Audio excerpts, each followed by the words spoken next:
Estábamos considerando la catástrofe en la tierra, tomando como base el versículo 2 de Génesis, capítulo 1, donde dice, «Y la tierra estaba desordenada y vacía, y las tinieblas estaban sobre la faz del abismo, y el Espíritu de Dios se movía sobre la faz de las aguas». Dijimos que una gran catástrofe había tenido lugar entre el versículo 1 y el versículo 2. Dijimos también que Dios no había creado la tierra desordenada y vacía, sino que creó el universo un cosmos, una perfección, y no lo creó un caos. Sin embargo, llegó a ser un caos. Lo formó para ser habitado y fue Dios quien llegó a este destrozo y lo transformó para que fuera un lugar habitable para el hombre. Mencionamos también que los hallazgos de todos los estudios del espacio revelan que por mucho que pueda ser determinado, esta tierra parece ser el único lugar habitable en el universo para los seres humanos. Ahora, el versículo 2 del primer capítulo de Génesis nos dice que la tierra estaba desordenada y vacía, y las tinieblas estaban sobre la faz del abismo, y el Espíritu de Dios se movía sobre la faz de las aguas. Dijimos también que creíamos que todo el universo estaba sujeto a esa gran catástrofe. Ahora, ¿cuál fue esa catástrofe? Solo podemos sugerir lo que fue. No deseamos entrar en detalles. Llegaremos a otros pasajes de la Escritura y lo discutiremos entonces. Pero por lo visto, había alguna criatura preadámica que estaba aquí en la tierra. Y parece que todo esto está asociado con la caída de Lucifer, hijo de la mañana, que llegó a ser Satanás o el diablo como lo conocemos hoy día. Creemos que todo esto está implicado aquí, pero Dios no nos ha dado todos los mínimos detalles. El hecho es que Él nos da muy pocos detalles aquí. Leamos una vez más este versículo 2 de Génesis que dice, «Y la tierra estaba desordenada y vacía, y las tinieblas estaban sobre la faz del abismo, y el Espíritu de Dios se movía». Las palabras «se movía» significan incubaba. Es como la gallina con sus pollitos. Él incubaba sobre la faz de las aguas. Luego el Espíritu Santo comenzó un ministerio aquí, y encontramos que es algo que hace muchas veces, y es crear de nuevo. Llega a esta escena y crea de nuevo. Eso es precisamente lo que hace con nosotros. Usted recordará lo que el Señor Jesucristo dijo, «Os es necesario nacer de nuevo». Y no solo eso, sino también os es necesario nacer del Espíritu. En el capítulo 3 del Evangelio según San Juan, versículo 5 dice, «Respondió Jesús, de cierto te digo, que el que no naciere de agua y del Espíritu, no puede entrar en el reino de Dios». El agua es la palabra de Dios, y el Espíritu Santo es el autor de ella. Es importantísimo entonces que veamos esto, amigo oyente. Vamos entonces a considerar ahora la construcción de la tierra. Ahora algo ha pasado en la tierra. Se nos relata de 6 días de renovación. Llamamos al primer versículo la creación del universo. El segundo versículo nos habla de la convulsión de la tierra. Llegamos ahora a la construcción de la tierra en 6 días, que se menciona en los versículos 3 hasta el 31. Creemos que lo que encontramos aquí es aquel desarrollo. Quisiéramos ahora dirigir su atención hacia algunas cosas importantes aquí. En el capítulo 20 del libro de Éxodo, versículo 11, dice, «Porque en 6 días hizo Jehová los cielos y la tierra, el mar y todas las cosas que en ellos hay, y reposó en el 7º día. Por tanto, Jehová bendijo el día de reposo y lo santificó». No hay nada en este versículo acerca de crear. Dice, hizo. Dios está tomando lo que ya está formado, y en estos 6 días no está creando, sino recreando, es decir, creando de nuevo. Él está haciendo de lo que ya existe, de la materia que sin duda Él había causado que existiera billones de años antes, Él está creando la vida para ponerla en la tierra, y asimismo está creando al hombre para la tierra. Siendo que usted y yo somos criaturas, pues nos importa esta historia. Ahora, desde el versículo 3 hasta el versículo 5, leemos estas palabras.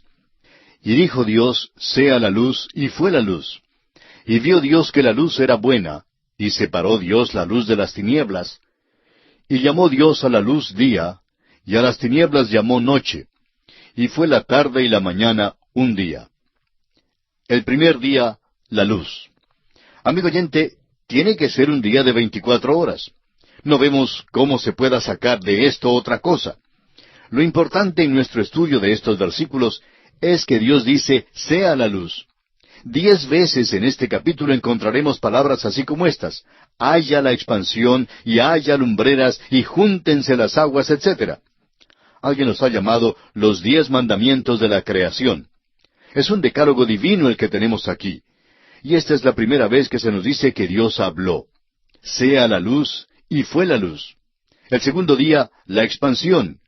Del versículo 6 hasta el versículo 8 dice: luego dijo Dios, haya expansión en medio de las aguas, y separe las aguas de las aguas. E hizo Dios la expansión, y separó las aguas que estaban debajo de la expansión, de las aguas que estaban sobre la expansión. Y fue así. Y llamó Dios a la expansión cielos. Y fue la tarde y la mañana, el día segundo. La palabra en hebreo es ruach, que significa atmósfera. Dios separó las aguas de las aguas. ¿Qué significa eso? Bueno, primero separó las aguas perpendicularmente. Hay agua por arriba y hay agua por debajo de nosotros. Y llamó Dios a la expansión cielos. Estos no son los cielos en los cuales usted y yo pensamos. Realmente se menciona 3 cielos en las Escrituras. El Señor Jesús habló de las aves del cielo, y creemos que ese es el cielo que tenemos aquí que se menciona en este versículo. Luego hay las estrellas del cielo, y hay el tercer cielo donde mora Dios. De modo que el primer estrato es donde están las nubes y donde vuelan las aves. Y fue la tarde y la mañana el día segundo. El tercer día, la tierra, mares y plantas. Del versículo 9 hasta el versículo 13 leemos: dijo también Dios, júntense las aguas que están debajo de los cielos en un lugar, y descúbrase lo seco. Y fue así. Y llamó Dios a lo seco tierra, y a la reunión de las aguas llamó mares. Y vio Dios que era bueno. Después dijo Dios, produzca la tierra hierba verde, hierba que dé semilla, árbol de fruto que dé fruto según su género, que su semilla esté en él sobre la tierra. Y fue así. Produjo pues la tierra hierba verde, hierba que da semilla según su naturaleza, y árbol que da fruto, cuya semilla está en él según su género. Y vio Dios que era bueno. Y fue la tarde y la mañana el día tercero. Ahora se hace una separación horizontal de las aguas. Primero, las aguas de arriba fueron separadas de las aguas de abajo. Ahora el agua es separada de la tierra. Y no hay nada que no sea científico en cuanto a esto. Nos dicen que cada lugar al costado superior de esta tierra en que vivimos hoy fue cubierto por agua alguna vez. Ese fue un juicio que ocurrió a la tierra por allá en la eternidad del lejano pasado, y no sabemos casi nada acerca de ello. Cualquier cosa que digamos es especulación, porque Dios verdaderamente nos ha dicho muy poco aquí, pero nos ha dicho lo suficiente para que podamos creerlo. Notemos ahora que llamó Dios a lo seco tierra. ¿Qué es lo que Dios está preparando? Pues nos parece que está preparándonos un lugar donde pueda poner al hombre, y lo está haciendo habitable. El hombre no es una criatura del agua, aunque existen los evolucionistas que creen que nos originamos en el mar, de la alga marina, como ya hemos mencionado. Otros creen que nos originamos en la basura. Bueno, eso es absolutamente absurdo, amigo oyente. Ahora, Dios crea las plantas aquí porque el hombre hasta el diluvio era vegetariano, lo que quiere decir que el hombre no comía otra cosa que frutas y nueces. La creación de las plantas entonces completó el tercer día. En el cuarto día encontramos el sol, la luna y las estrellas.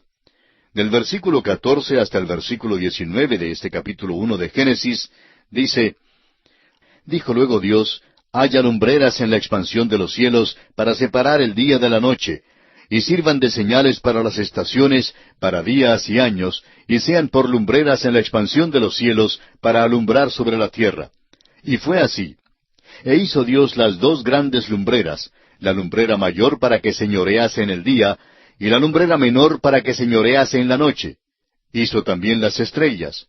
Y las puso Dios en la expansión de los cielos para alumbrar sobre la tierra, y para señorear en el día y en la noche, y para separar la luz de las tinieblas. Y vio Dios que era bueno. Y fue la tarde y la mañana el día cuarto. Dios no creó el sol y la luna en esta ocasión. Ya estaban en el universo. Dios simplemente los colocó en su lugar. Uno de ellos se encargaría del día, y el sol lo hace bastante bien. La luna lo hace bastante bien de noche. Hay algunos jóvenes que inclusive utilizan la luz de la luna para declararles sus sentimientos a sus enamoradas y se ven bastante bien influenciados. No conocemos su caso en particular, amigo oyente, pero el autor de estos estudios bíblicos, el doctor J. Vernon McGee, le declaró su amor a la que llegó a ser su esposa, precisamente a la luz de la luna. Como podemos ver, la luna influye mucho en la noche. De eso no hay dudas. Bueno, luego encontramos aquí una pequeña cláusula. Hizo también las estrellas. Ese fue un trabajo grande, pero no lo fue para Dios. Fue Juan Wesley quien dijo, Dios creó los cielos y la tierra. Hizo las estrellas también sin tratar aún a medias de hacerlo. Fíjese usted que Dios es el que separa aquí. Pone uno para señorear en el día, otro para señorear en la noche, y separa la luz de las tinieblas. ¿Y sabe usted que todavía hace eso? Hay quienes preguntarán, ¿cuál es la diferencia entre lo bueno y lo malo? Amigo oyente, Dios lo ha delineado todo muy bien. ¿Cómo es que sabemos lo que es bueno? Bueno, Dios dice lo que es bueno. Dios ha dado ciertos principios. Él separa la luz de las tinieblas, y existe la misma distinción entre lo bueno y lo malo, amigo oyente. Es Dios quien hace la diferencia, y hoy todavía continúa haciéndolo. En el quinto día encontramos los animales, los peces y las aves. En Génesis capítulo 1, versículos 20 al 23 leemos, Dijo Dios, produzcan las aguas seres vivientes, y aves que vuelen sobre la tierra, en la abierta expansión de los cielos. Y creó Dios los grandes monstruos marinos, y todo ser viviente que se mueve, que las aguas produjeron según su género, y toda ave alada según su especie. Y vio Dios que era bueno. Y Dios los bendijo diciendo, Fructificad y multiplicaos, y llenad las aguas en los mares, y multiplíquense las aves en la tierra. Y fue la tarde y la mañana el día quinto. Ahora encontramos aquí un poquito de la evolución, y no queremos que nos entienda mal, amigo oyente. No queremos decir una evolución que sostiene la tesis de que todo salió de una pequeña célula, sino que queremos decir que Dios hizo una de cada criatura, es decir, una célula de cada criatura. Notemos que dice que creó cada una según su especie. Eso no significa especies, así como dice Darwin. Es más amplio que eso, y puede que se considere mejor como fila. Significaría una clase entera, como por ejemplo la clase del caballo incluiría a la cebra. Es decir, Dios creó un animal de la clase del caballo, y todos los demás de aquella clase han procedido de él. Nosotros creemos que esa es la verdad. Es completamente distinto que el decir que todas las cosas comenzaron de una pequeña ameba, negando que Dios creó los animales. Creemos que ha habido cambios y desarrollo, pero ha habido también un desarrollo hacia abajo. Notemos que Dios proclama que su obra es buena. El científico dijo que si vamos a enseñar la historia de la creación, podemos también enseñar la teoría de la cigüeña. Bueno, la Biblia ciertamente se deshace de la teoría de la cigüeña. Si leemos cuidadosamente, podremos notar que estos animales debían multiplicarse. Y esto es verdad en cuanto a los hombres también, como veremos más adelante. No se halla a Juanito bajo un árbol y la cigüeña tampoco trae a Susanita. Dios creó los cielos, la tierra y los animales. Llegamos ahora al sexto día y encontramos allí la fertilidad de los animales y la creación del hombre. La expresión según su especie aquí significa también según su fila. Y ahora estamos listos a seguir con el sexto día, donde encontramos que Dios separó los animales y las plantas de la vida humana, porque veremos que Dios hace al hombre a su imagen. Queremos considerar la criatura que Dios hizo, porque sucede que es su bisabuelo y el mío también. Y eso quiere decir que usted y yo somos primos, y que toda la familia humana está emparentada. Ese es el cuadro del hombre que vamos a ver en Génesis. Y tal parece que nunca vamos a salir de este primer capítulo del libro de Génesis. Un profesor que tenía que enseñar el libro completo de Génesis pasó un semestre entero enseñando el primer capítulo de este libro. Ahora es posible que nosotros estemos haciendo lo mismo, pero estamos seguros que vamos a adelantarnos y llegaremos a su final.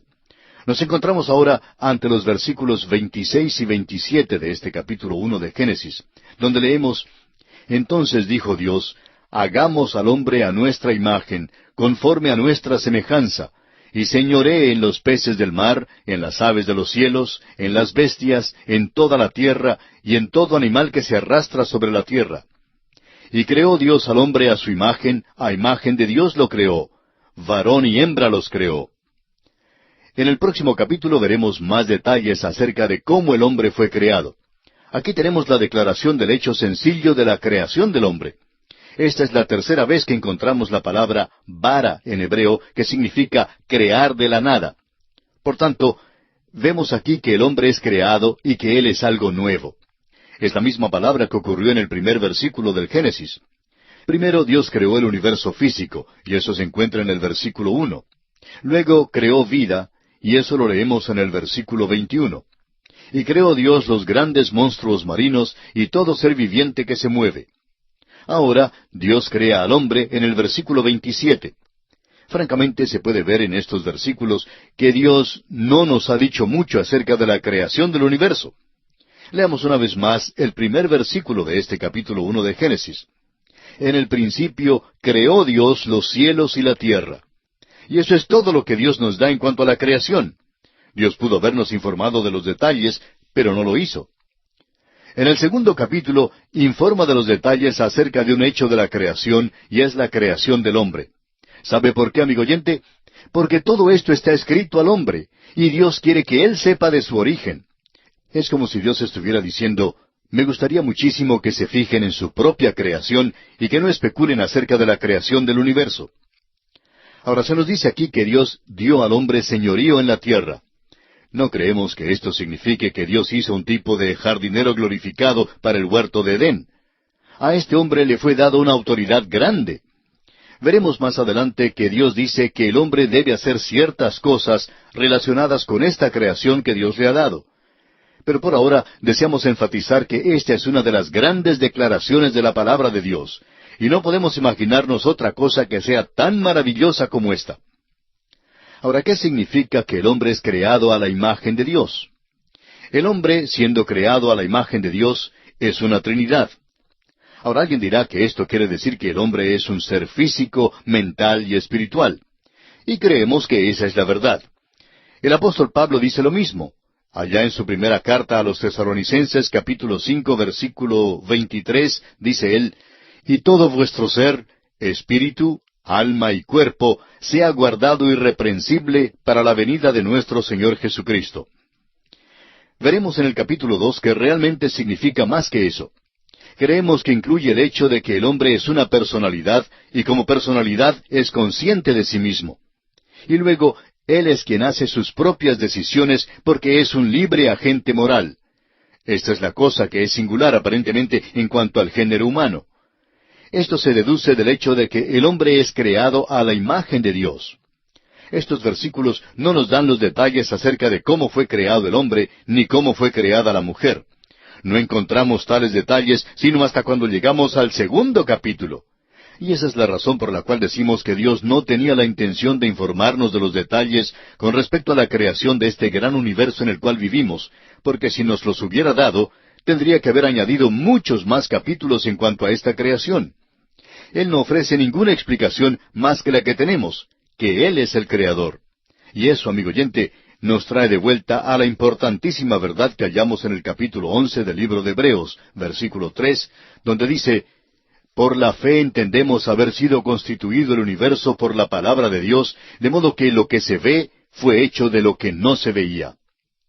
Las cosas que vemos hoy fueron hechas de las cosas que no existían antes. La creación fue hecha de la nada. Alguien nos pedirá que expliquemos esto. Amigo oyente, no se lo podemos explicar. Lo interesante es que la evolución tampoco lo explica. Nunca ha contestado la evolución la pregunta de cómo la nada llega a ser materia. Siempre comienzan con una pequeña ameba, o con una basura, o con un pedacito de alga marina, o con un mono en un árbol. Amigo oyente, es que nuestras mentes deben tener algo con qué comenzar, pero la Biblia empieza con nada. Dios creó. Esta es la revelación grande de este capítulo. En Génesis capítulo 1, versículo 28 leemos, y los bendijo Dios y les dijo, fructificad y multiplicaos, llenad la tierra y sojuzgadla, y señoread en los peces del mar, en las aves de los cielos, y en todas las bestias que se mueven sobre la tierra. Ahora consideremos esto un poquito porque creemos que hemos llegado a algo interesante. Dios ha dado a esta criatura una bendición excepcional. mandó al hombre que fructificara, se multiplicara y llenara la tierra.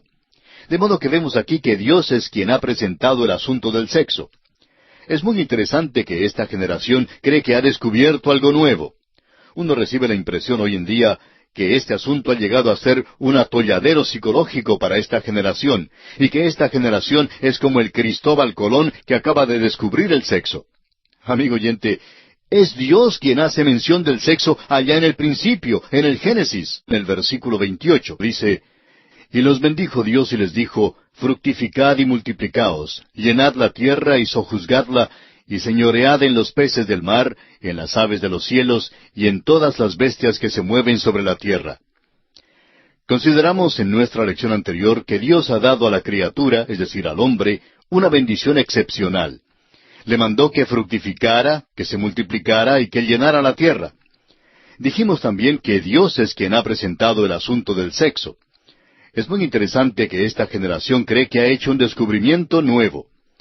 Uno recibe la impresión hoy en día que este asunto del sexo ha llegado a convertirse en una obsesión para esta generación, y que esta generación es como el Cristóbal Colón que acaba de descubrir el sexo.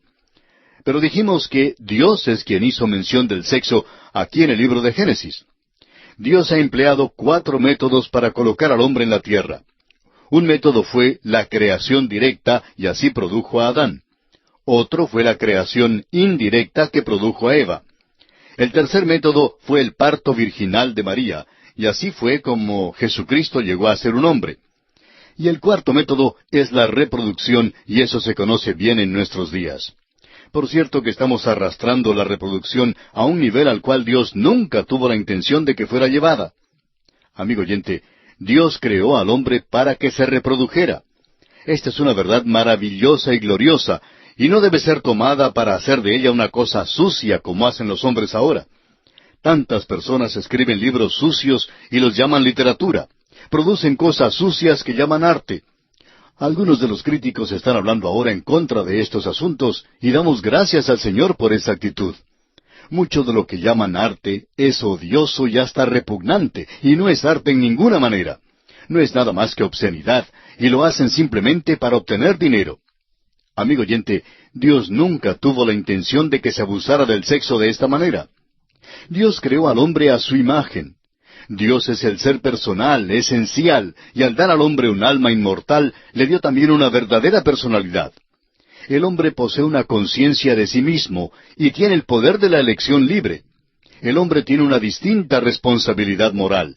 Y ahora Dios le manda a ser fructífero. Esa es la reproducción. Pero fíjese también que Dios le manda a llenar la tierra.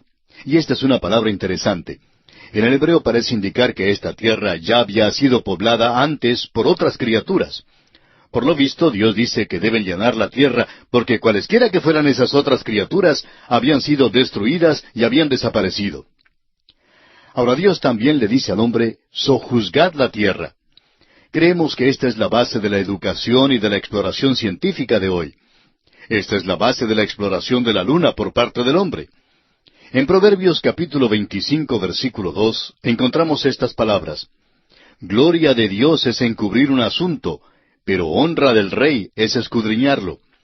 Dios esconde diamantes muy profundos en la tierra, y también pone los tesoros en un lugar donde el hombre ha de buscarlos. Y francamente creemos que es lo mismo en cuanto al conocimiento. Creemos que es verdad en cuanto al estudio de la palabra de Dios. Dios quiere que empleemos el laboratorio y el tubo de ensayo. Quiere que miremos por el microscopio. Lamentablemente, el hombre sale con una bomba atómica con el intento de destruir toda la raza humana. Ahora Dios dice que el hombre debe señorear en la tierra. El hombre no es simplemente un jardinero para cortar el césped. El hombre debe señorear en la tierra.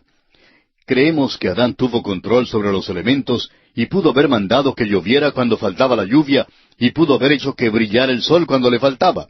Señoreaba en la tierra. Creemos que podía haber mandado que se abrieran las nubes, como abrimos hoy el sistema de riego en nuestros días para regar el césped. Podemos ver esto en el Señor Jesús. Tuvo control sobre los elementos cuando estuvo aquí en la tierra. Pudo mandar que se calmara la tempestad, y podía dar de comer a las multitudes. Y creemos que a Adán le fue posible hacer esto antes de que cayera en pecado. pero cuando cayó en pecado, entonces perdió aquel señorío. Los 3 últimos versículos del primer capítulo de Génesis dicen, «Y dijo Dios, He aquí que os he dado toda planta que da semilla, que está sobre toda la tierra, y todo árbol en que hay fruto y que da semilla, os serán para comer, y a toda bestia de la tierra, y a todas las aves de los cielos, y a todo lo que se arrastra sobre la tierra en que hay vida, toda planta verde les será para comer». Y fue así. Y vio Dios todo lo que había hecho, y he aquí que era bueno en gran manera. Y fue la tarde y la mañana, el día sexto. Esto, amigo oyente, nos trae al final del capítulo 1. Y vamos a hacer un resumen aquí. ¿Cuáles son algunas de las cosas que notamos en este capítulo? Bueno, una de ellas es el hecho de que Dios se menciona aquí 32 veces. La Biblia no hace ningún intento para probar que hay un Dios. Ahora, ¿por qué no lo hace? Porque dice el necio en su corazón, no hay Dios. Dios no trata de probar su propia existencia. La Biblia es un libro escrito para revelar la verdad espiritual, religiosa y redentora, y esa nos llega solo por la fe. De modo que tenemos aquí el hecho de que Dios es aquel que creó. En este primer capítulo de Génesis aprendemos específicamente acerca de la unidad, el poder y la personalidad de Dios. Eso es exactamente lo que Pablo escribe a los romanos en el capítulo 1, versículo 20, cuando les dice, «Porque las cosas invisibles de Él, su eterno poder y deidad, se hacen claramente visibles desde la creación del mundo, siendo entendidas por medio de las cosas hechas, de modo que no tienen excusa». Francamente, amigo oyente, Dios nos ha limitado a fin de que tengamos fe en Él mismo. También encontramos algunas otras cosas en este capítulo. Notemos que niega el politeísmo. Un solo Dios crea. Niega también la eternidad de la materia. Comienza en el principio. Todo tuvo un principio, amigo oyente. Esto es verdad a pesar del hecho de que hubo un tiempo cuando la ciencia enseñaba la eternidad de la materia. Este capítulo niega también el panteísmo. Dios es antes que todas las cosas y existe aparte de ellas. Encontramos también que niega el fatalismo. Dios obra en la libertad de su voluntad. Y vamos a concluir esta porción del estudio del primer capítulo de Génesis dando una lista de las características notables de este capítulo. Primero, hubo orden. Segundo, hubo un progreso definido. Tercero, hubo puntualidad. Y cuarto, hubo perfección. Y esto nos trae al comienzo del segundo capítulo de Génesis, y nos encontramos allí con Adán puesto en el huerto bajo algunas condiciones. Más adelante consideraremos el día de reposo. En este segundo capítulo del Génesis ocurre un gran principio de la revelación por primera vez que no encontramos con frecuencia más adelante. Es una huella dactilar de la inspiración. Es la ley de repetición o de recapitulación. En otras palabras, el Espíritu de Dios, al dar la palabra de Dios, tiene la costumbre de declarar varios eventos en un breve bosquejo. Da una serie de grandes hechos y verdades, pero no la da de un modo detallado ni elaborado. De esta manera nos ha informado en cuanto a los 6 días de la creación. Luego vuelve para sacar de aquel detalle lo que le es de más importancia, y entonces da muchos detalles más a ese respecto. En Génesis capítulo 2, la creación del hombre en el 6º día, como se nos relata en el primer capítulo, sale una vez más a la luz para darle más atención. Este es el asunto importante que Dios quiere aclarar y tratar en detalle. Eso es lo que ocurre con el libro de Deuteronomio. Deuteronomio es la interpretación de la ley después de la experiencia de 40 años con ella en el desierto. No es simplemente una repetición de la ley, sino más bien una interpretación de la ley. Asimismo notamos que hay 4 evangelios. Encontramos muchas veces que se sigue este procedimiento en la palabra de Dios. Ahora el tema de este capítulo 2 de Génesis es la creación del hombre. Es esta la que saca a Dios del relato de la creación y nos la explica con más detalles. Aunque la creación del hombre es el tema del capítulo 2, encontramos que empieza aquí con el día de reposo. Dice el capítulo 2, versículos 1 hasta el 3, «Fueron pues acabados los cielos y la tierra y todo el ejército de ellos. Y acabó Dios en el día 7º la obra que hizo, y reposó el día 7º de toda la obra que hizo. Y bendijo Dios al día 7º y lo santificó, porque en él reposó de toda la obra que había hecho en la creación.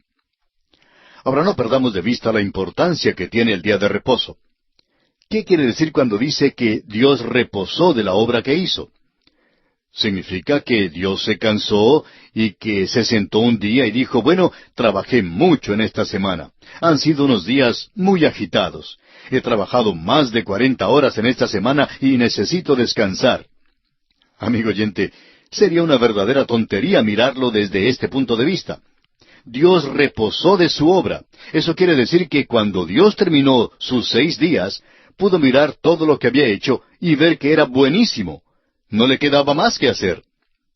Cada vez que salgo de la oficina, siempre queda mucho trabajo que hacer en el escritorio y trato de meter algunos papeles en el portapapeles para llevarlos conmigo. Nunca me ha sido posible sentarme para decir, lo he terminado todo, no me queda más trabajo que hacer. Pero eso es lo que Dios hizo. Al final de los 6 días, Dios reposó al 7º día porque su obra fue terminada. Esa es una de las grandes verdades espirituales que debemos notar. Ahora, en los capítulos 3 y 4 de Hebreos, se nos dice que entramos en reposo. La palabra es la misma como para el día de reposo. Entramos en su día de reposo. ¿Qué significa? Quiere decir que entramos en su perfecta redención. Cuando Cristo murió hace 2000 años, por usted y por mí, en la vergonzosa cruz del Calvario, obtuvo allí una redención perfecta para nosotros. Nos ofrece esta redención para que entremos en ella, y para que Pablo pudiera decir en su carta a los Romanos, capítulo 5, versículo 5, justificados pues por la fe, tenemos paz para con Dios por medio de nuestro Señor Jesucristo. Amigo oyente, yo no tuve que hacer absolutamente nada para obtener mi completa salvación. Todo lo pagó Cristo quien por mí libremente derramó su sangre carmesí. Esto es lo que cantamos al final de cada programa. Hagamos ahora un sumario de los primeros 5 días de la restauración. Creemos que este universo tan inmenso en el cual vivimos había estado aquí por un largo período de tiempo, pero que algo había pasado en la tierra y a mucho de la creación. Como resultado, Dios entró y el Espíritu de Dios se movía sobre la faz de las aguas, y el caos se convirtió en cosmos. En ese tiempo, Dios creó de nuevo. Nos da un relato breve de esto antes de darnos más detalles en cuanto a la creación del hombre. Los versículos 4 al 6 de este capítulo 2 de Génesis dicen lo siguiente. Estos son los orígenes de los cielos y de la tierra cuando fueron creados, el día que Jehová Dios hizo la tierra y los cielos, y toda planta del campo antes que fuese en la tierra, y toda hierba del campo antes que naciese. Porque Jehová Dios aún no había hecho llover sobre la tierra, ni había hombre para que labrase la tierra, sino que subía de la tierra un vapor, el cual regaba toda la faz de la tierra. En realidad esta palabra orígenes en el hebreo quiere decir familias. Este libro del Génesis no es solo el libro de orígenes, sino también el libro de familias. Estas son las familias de los cielos y de la tierra. Ahora fijémonos que un vapor de la tierra regaba toda la faz de la tierra. Y eso estuvo aquí antes de que el hombre estuviera en la tierra. Empezamos a ver y descubrir el propósito de Dios en el capítulo 1. Estaba preparando un hogar para el hombre que Él hizo. Y ahora Dios está preparándose para mover a este hombre al lugar que ya le ha preparado. Creemos que esta es una de las cosas más notables que se encuentran en esta sección particular que está ante nosotros. Consideremos ahora el método de la creación del hombre. Hemos visto en el capítulo 1 que la materia inorgánica fue creada de la nada. Eso se encuentra en el primer versículo, donde dice que en el principio creó Dios los cielos y la tierra. De la nada a la materia inorgánica fue el primer paso. Luego hubo la creación de lo inorgánico a lo orgánico, es decir, la vida. Eso se encuentra en el versículo 21, donde Dios creó grandes monstruos marinos y todo ser viviente. Creó la vida animal. Surge entonces la pregunta de si creó la vida vegetal. Por lo visto, la vida vegetal no había sido destruida. La semilla evidentemente ya estaba en la tierra. No deseamos ser dogmáticos en cuanto a eso, pero parece ser la implicación cuando Dios mandó a la tierra que produjera hierba verde y hierba que daba semilla. Como ya hemos dicho varias veces antes, Dios nos da muy pocos detalles en cuanto a esto. Ahora pasamos de lo orgánico a la creación del hombre, y por tanto no es una transición. La evolución no puede llenar el vacío que nos lleva a la aparición de seres inteligentes en la tierra. La tierra estaba preparada ahora para la venida del hombre. Dice el versículo 7 de este capítulo 2 de Génesis: Entonces Jehová Dios formó al hombre del polvo de la tierra, y sopló en su nariz aliento de vida, y fue el hombre un ser viviente. Una vez más nos vemos limitados aquí por lo que nos dice Dios. Físicamente Dios formó al hombre del polvo de la tierra. Es muy interesante que nuestros cuerpos se componen de unos 15 o 16 elementos químicos. Aquellos mismos elementos químicos están en la tierra. El hombre fue formado físicamente del polvo de la tierra. En realidad se puede destilar nuestros cuerpos físicos y separarlos en los elementos químicos de los cuales somos hechos. Hubo una vez cuando estos elementos químicos tenían un valor de casi $3, pero dicen que ahora está subiendo el precio. Pero esto es lo que en verdad valemos, porque fuimos físicamente formados del polvo de la tierra. Pero el hombre es más que polvo. Físicamente, polvo es, y al polvo volverá, pero su espíritu va a Dios. ¿Por qué? Porque Dios sopló en su nariz aliento de vida, y fue el hombre un ser viviente. Ahora, ¿qué es lo que Dios le sopló? Le sopló el aliento de vida, el cual le dio la vida que es física, vida que es psicológica y vida que es espiritual. En otras palabras, el hombre entra en una asociación maravillosa con su Creador. Tiene una capacidad para Dios y se encuentra en su mismo ser. Esto es lo que separa al hombre de todas las demás criaturas que hallamos en el universo de Dios. Claro que hay los ángeles, pero créanos que es muy poco lo que sabemos de ellos. Cualquier teoría de la evolución, inclusive la evolución teísta, no puede dar cuenta de la palabra humana, ni pueden explicar la conciencia humana, ni la personalidad humana. Estas son tres cosas con las cuales la evolución tiene algo de dificultad. Uno puede tomar los huesos de un hombre y compararlos con los huesos de algún antropoide, y ver una semejanza notable en sus huesos. Sin embargo, nos dicen que hay una divergencia amplia también. Pero es de esperarse que hubiera una cierta semejanza, porque Dios hizo mover a los dos en el mismo ambiente, y naturalmente la carrocería sería igual. Hay una similitud muy notable entre la carrocería de un automóvil Ford y un automóvil Chevrolet. Pero mejor es que no se lo digamos al comerciante local de la Ford o de la General Motors, porque le dirá que hay una diferencia vasta entre las dos. Sin embargo, la carrocería ha de tener algo fijo sobre las 4 ruedas, y una rueda ha de ser colocada en cada esquina, y hasta cierto punto, pues la carrocería tiene que ser cuadrada. Las dos han de fallar en la autopista a las 5 de la tarde, de modo que las dos necesitan tener balance, y las dos necesitan tener máquina. Deducimos, pues, que son semejantes, y sin embargo, no son exactamente iguales. Ahora, el hombre y los animales tienen similitudes, pero el hombre es una criatura muy diferente. Dios sopló en el hombre el aliento de vida, y el hombre llegó a ser un alma viviente. Formidables y maravillosas son las obras de Dios, y esto debemos siempre tenerlo presente. Consideremos ahora el sitio geográfico del hombre. El versículo 8 de este capítulo 2 de Génesis dice: Y Jehová Dios plantó un huerto en Edén, al oriente, y puso allí al hombre que había formado. No podemos decirle dónde estaba exactamente el huerto de Edén. Estamos seguros que estaba en alguna parte del valle entre los ríos Tigris y Éufrates. En efecto, pudiera haber estado en todo el valle. Aquel valle originalmente fue un lugar muy fecundo y todavía lo es. Es una parte de la fértil creciente verde, y en un tiempo sembraron grano allí. Simplemente recogían la cosecha porque crecía ella misma. Probablemente aquella área llegará a ser de nuevo el mismo centro de la tierra. Dice ahora el versículo 9 de este capítulo 2 de Génesis: Y Jehová Dios hizo nacer de la tierra todo árbol delicioso a la vista y bueno para comer, también el árbol de vida en medio del huerto, y el árbol de la ciencia del bien y del mal. Estos son árboles extraordinarios que se mencionan aquí específicamente.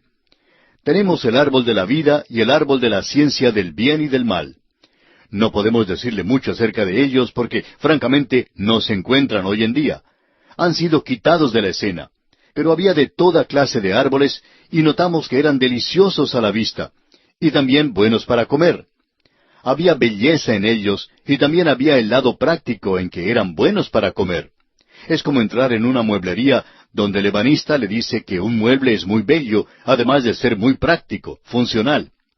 Por tanto, estos árboles en el huerto de Edén eran tan bellos como funcionales. Hablábamos acerca del huerto de Edén y concluimos considerando los árboles extraordinarios que se mencionan en el versículo 9 del capítulo 2.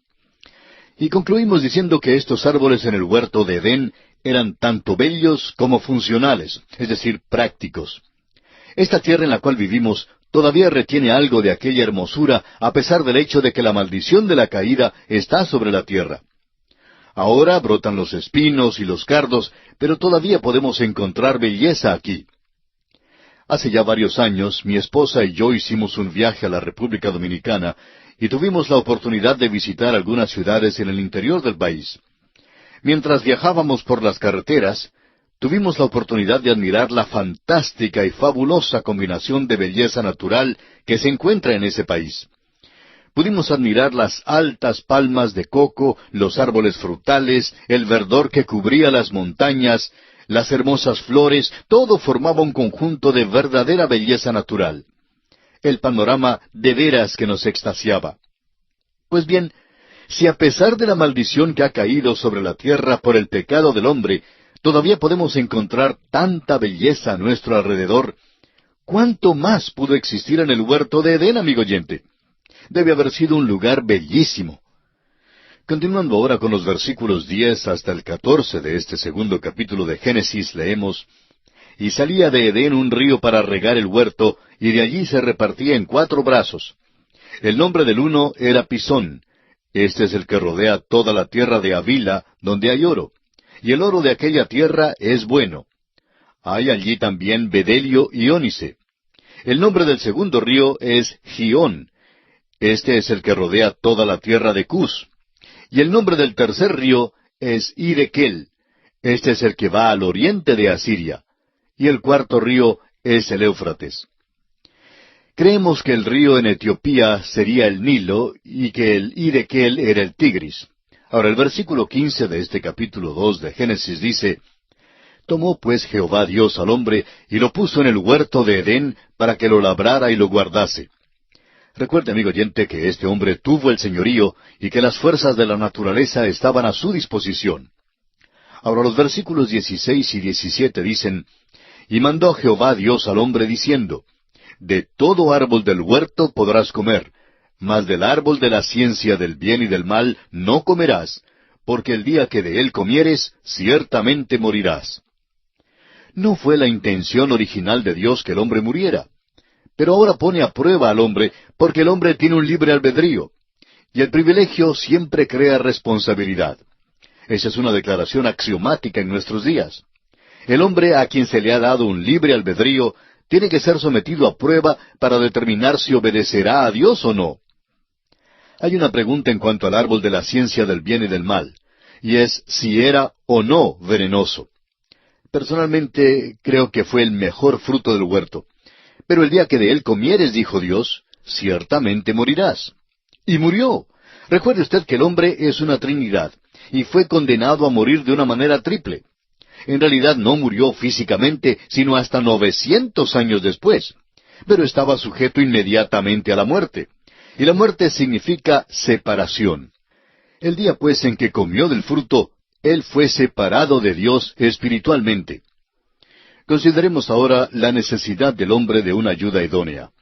Los versículos 18 al 20 nos dicen lo siguiente: Y dijo Jehová Dios: No es bueno que el hombre esté solo. Le haré ayuda idónea para él. Jehová Dios formó pues de la tierra toda bestia del campo y toda ave de los cielos, y las trajo a Adán para que viese cómo las había de llamar, y todo lo que Adán llamó a los animales vivientes, ese es su nombre. Y puso Adán nombre a toda bestia y ave de los cielos y a todo ganado del campo, mas para Adán no se halló ayuda idónea para él. Amigo oyente, Dios tuvo un propósito cuando puso al hombre aquí en la tierra a solas por un período de tiempo. Él quiso mostrarle al hombre que le faltaba algo, que necesitaba de alguien que le acompañara. Créanos que Adán era muy inteligente porque les dio nombre a todos los animales que Dios había creado. Alguien ha dicho que cuando Dios le trajo a Adán un elefante, le dijo, ¿qué nombre le pondremos a este? Y que Adán le contestó, bueno, parece ser más un elefante que cualquier otra cosa. Y supongo que así le pareció. Pero le faltaba un ayudante, es decir, alguien que pudiera ponerse de acuerdo con él y que le respondiera. En otras palabras, necesitaba un ayudante como su contraparte, su otra mitad. Un hombre es solo un medio hombre hasta cuando se casa. Y eso es muy importante entender. Ahora, no estamos aquí para promover el matrimonio, pero diríamos que el matrimonio es la intención de Dios, tanto para hombres como para mujeres, y que la mujer debe responder a su marido. Veamos ahora lo que Dios hizo. Leamos los versículos 21 y 22 de este capítulo 2 de Génesis. Dice así, Entonces Jehová Dios hizo caer sueño profundo sobre Adán, y mientras éste dormía, tomó una de sus costillas y cerró la carne en su lugar. Y de la costilla que Jehová Dios tomó del hombre, hizo una mujer y la trajo al hombre. Ella fue tomada de Adán, de la costilla de Adán. El doctor Matthew Henry dijo, Dios no la tomó de la cabeza para que no fuera superior a él, ni del pie para que le fuera inferior, sino que la tomó de la costilla para que fueran iguales. Y ese es exactamente el propósito de Dios. La mujer debe ser la media naranja, y es exactamente lo que Dios quiso decir cuando dijo, las casadas estén sujetas a sus propios maridos. Quiere decir responder. Usted, amigo oyente, es la otra mitad de su esposo. Él, por su parte, es solo medio hombre. Créanos que Eva era bella.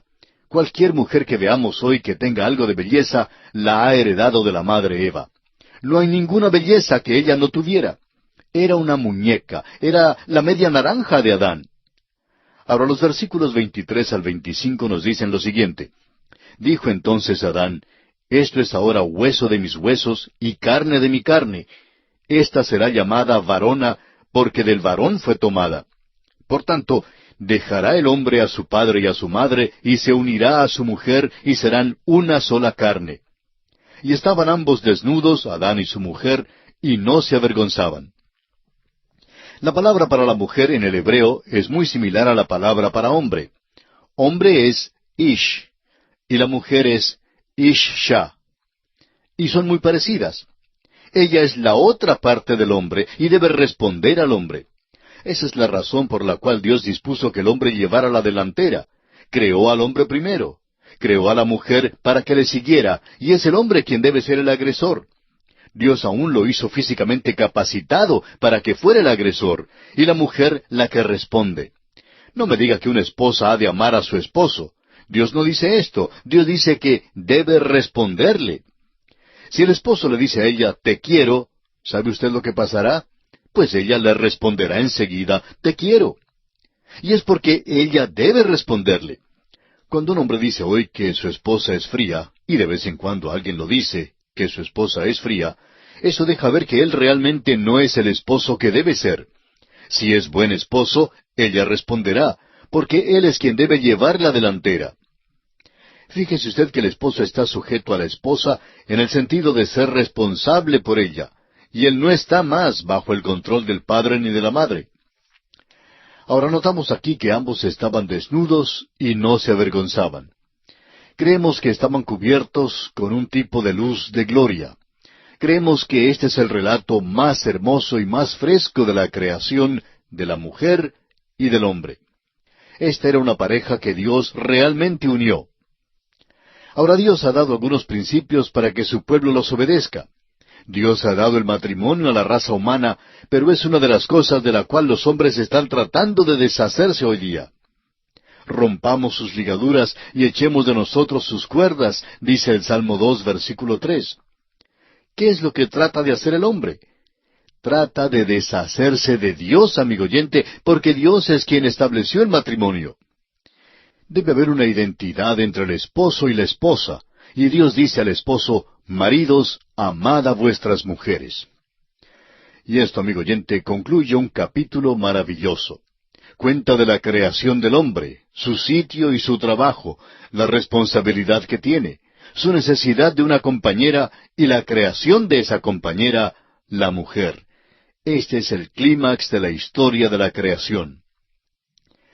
El hombre que sirvió de capellán en la prisión de Nuremberg cuenta de los últimos días que pasaba con aquellos hombres. Uno de ellos era Hermann Göring, y relata acerca de su última noche. Aquella noche, dice, a las 8:30, tuve una sesión con Göring, durante la cual escarneció la historia de la creación, puso en ridículo la inspiración divina de las Escrituras y negó completamente algunos fundamentos cristianos. Menos de 2 horas después, se suicidó. Amigo oyente, una de las maneras de deshacernos de esta proporción alarmante de suicidios es hacer saber a los hombres y mujeres que ellos son criaturas de Dios y que son responsables ante su Creador. ¿Cuán importante es eso? La creación de la mujer fue una creación indirecta, porque Dios la tomó de la costilla del hombre y lo hizo así para revelar la verdad de que ella es parte del hombre y que ella es su media naranja, es su contraparte y su complemento. Y esto nos lleva ahora al 3er capítulo del libro de Génesis. Pero antes de abandonar el capítulo 2, hagamos un breve resumen de lo que hemos visto en este capítulo 2. Hemos visto el parentesco del hombre con Dios. Hemos visto también la adoración de Dios por parte del hombre, la comunión del hombre con Dios, el servicio del hombre para Dios, la lealtad del hombre hacia Dios, la autoridad del hombre dada por Dios, y la vida social del hombre dada por Dios y para Dios. Ese, amigo oyente, es el gran mensaje del capítulo 2 del libro de Génesis. Y ahora sí pasamos a considerar el capítulo 3. Este capítulo es uno de los capítulos más importantes en la Biblia. El Dr. Griffith Thomas llamó al capítulo 3 el punto fundamental de toda la Biblia. Si usted lo duda, trate de leer los capítulos 1 y 2. Omita luego el capítulo 3 y siga leyendo los capítulos 4 y los demás, y se dará cuenta que hay un vacío grande que debe ser llenado. Algo ha pasado entre los capítulos. En Génesis capítulo 1 y capítulo 2 encontramos al hombre en inocencia. Todo es perfección y hay una comunión entre Dios y el hombre. Tan pronto como comenzamos a leer el capítulo 4 del Génesis y continuamos leyendo hasta el capítulo 11, encontraremos los celos, el homicidio, la ira, la mentira, la maldad, la corrupción, la rebelión y el juicio. De modo que surge entonces la pregunta, ¿de dónde vino todo esto? ¿Dónde comenzó? ¿Dónde se originó el pecado? No creemos que se originara en el capítulo 3 del Génesis, pero en cuanto a los hombres, aquí es donde comenzó. Alguien ha dicho también en cuanto al capítulo 3 de Génesis lo siguiente: aquí derivamos de su fuente muchos de los ríos de la verdad divina. Aquí comienza el gran drama que se desarrolla en la escena de la historia humana y que unos 6,000 años no han completado todavía. Aquí encontramos la explicación divina de la presente condición caída y arruinada de nuestra raza. Aquí aprendemos de los inventos astutos de nuestro enemigo, el diablo. Vemos aquí la total impotencia del hombre para caminar en la senda de justicia cuando la gracia divina se le niega. Aquí hallamos el efecto espiritual del pecado, el hombre tratando de huir de Dios. Aquí discernimos la actitud de Dios hacia el pecador culpable. Aquí notamos la tendencia universal de la naturaleza humana de cubrir su propia vergüenza moral por un artefacto obra de sus propias manos. Aquí se nos enseña la provisión gratuita que Dios ha ofrecido para suplir nuestra gran necesidad. Aquí empieza aquella maravillosa corriente de la profecía que corre por todas las Escrituras. Aquí aprendemos que el hombre no se puede acercar a Dios a menos que se acerque por un mediador. Hasta aquí esta declaración. Amigo oyente, deseamos considerar este capítulo a fondo. Estamos pasando todo este tiempo en estos primeros capítulos porque consideramos que son de vital importancia, y en ellos Dios abarca mucho terreno dentro de una breve declaración de hechos. Aquí en la primera sección está puesta en escena la tentación del hombre. El versículo 1 del capítulo 3 dice: pero la serpiente era astuta más que todos los animales del campo que Jehová Dios había hecho, la cual dijo a la mujer: ¿con qué Dios os ha dicho, no comáis de todo árbol del huerto? Llegamos ahora a la pregunta del porqué de la tentación. Tenemos que volvernos a los capítulos 1 y 2 y encontramos que el hombre fue creado inocente, pero no fue creado justo. Ahora, ¿qué es la justicia? La justicia es la inocencia que ha sido sostenida ante la tentación. La tentación o desarrollará la inocencia o la destruirá. Hace una de las dos cosas. El huerto de Edén no fue un invernadero, ni el hombre una planta de invernadero. El carácter ha de ser desarrollado y sólo puede ser desarrollado ante la tentación. Por eso el hombre fue creado un ser responsable, y era responsable de glorificar, obedecer, servir y estar sujeto al gobierno divino. El hombre no se creó a sí mismo, fue Dios quien lo creó. Ahora, Dios no fue arbitrario en su mandamiento. Recordará usted, amigo oyente, que Dios había dicho al hombre que no debía comer del árbol de la ciencia del bien y del mal, porque el día que de él comieres, dijo Dios, ciertamente morirás. Ahora, ese no fue el único árbol del cual podían comer. Pudiera haber sido un mandamiento muy arbitrario si al no permitirle al hombre comer de aquel árbol, éste hubiera muerto de hambre. Pero nos dice que había una abundancia de árboles que llevaban mucho fruto, y el hombre no tenía necesidad alguna de comer de aquel árbol de ninguna manera. Fíjese usted que aquí el hombre aparece en la escena como una criatura responsable. En este capítulo encontramos, pues, la tentación y la caída. En el primer versículo se nos presenta la serpiente. Luego surge la pregunta, ¿de dónde vino la serpiente? ¿Y cómo entró en el huerto de Edén? Bueno, no nos dice cómo es que llegó allí, simplemente nos informa que está allí. Es que la palabra de Dios omite mucha de esta información, pero fue una criatura que podría servir de instrumento de Satanás y fue usada. La palabra de Dios no nos informa que Satanás usó una criatura escurridiza. La serpiente de aquel entonces debe haber sido una criatura hermosa. Satanás todavía emplea el mismo método hoy día. El apóstol Pablo nos dice en su segunda epístola a los Corintios, capítulo 11, versículo 14, «Y no es maravilla, porque el mismo Satanás se disfraza como ángel de luz». Encontramos que más se dice acerca de él en el libro de Apocalipsis que en cualquier otro lugar de las Escrituras. En Apocalipsis capítulo 20, versículo 2 dice, «Y prendió al dragón, la serpiente antigua, que es el diablo y Satanás, y lo ató por 1000 años». Se nos dice que el dragón fue arrojado al abismo, y que el dragón es esa serpiente antigua llamada Satanás, y que él es el que engaña a todo el mundo. Fue arrojado a la tierra, y sus ángeles fueron arrojados con él. Leemos esto en Apocalipsis capítulo 12, versículo 9.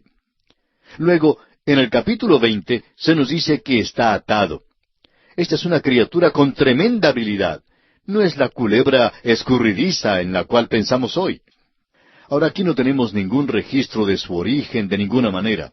No queremos ser dogmáticos, pero al llegar en nuestro estudio a Isaías capítulo 14 y a Ezequiel capítulo 28, creemos que en esos pasajes se nos da el origen de esta criatura y también se nos explica cómo es que llegó a ser la criatura que es. Ahora, ¿por qué se le acercó la criatura a la mujer? ¿Y por qué no se le acercó al hombre? Génesis capítulo 3 versículos 2 y 3 dicen lo siguiente, «Y la mujer respondió a la serpiente, Del fruto de los árboles del huerto podemos comer, pero del fruto del árbol que está en medio del huerto, dijo Dios, no comeréis de él, ni le tocaréis, para que no muráis». Ahora vemos que la mujer no fue creada primero, y recibió su información de parte del hombre. Dios había dicho a Adán cuando lo creó, que podía comer de todo árbol del huerto, menos de éste. La mujer escuchó su información de parte de Adán. Por tanto, la serpiente se le acercó a la mujer primero. Francamente, creemos que la mujer fue creada de una manera más fina que el hombre, pero a la vez es más susceptible a este tipo de cosas que el hombre. Creemos que la mujer realmente tiene una naturaleza que es más curiosa que la del hombre. Está más inclinada a investigar las cosas nuevas y después de inmiscuirse, entonces guía al hombre a aquellas cosas. La serpiente, Satanás, por supuesto sabía lo que hacía. Fíjese usted lo que hizo. Empleó un método muy sutil para llegar a este punto. Le hizo una pregunta a Eva que creó una duda en cuanto a la palabra de Dios. Provocó su curiosidad y le hizo surgir una duda en cuanto al amor, la bondad, la justicia y la santidad de Dios. Luego, fíjese usted que ella repite el mandamiento de Dios, pero añade algo. Ella añadió, ni le tocaréis. No hallamos en ninguna parte que jamás Dios hubiera dicho que no tocaran el árbol. Sin embargo, ella menciona estas palabras.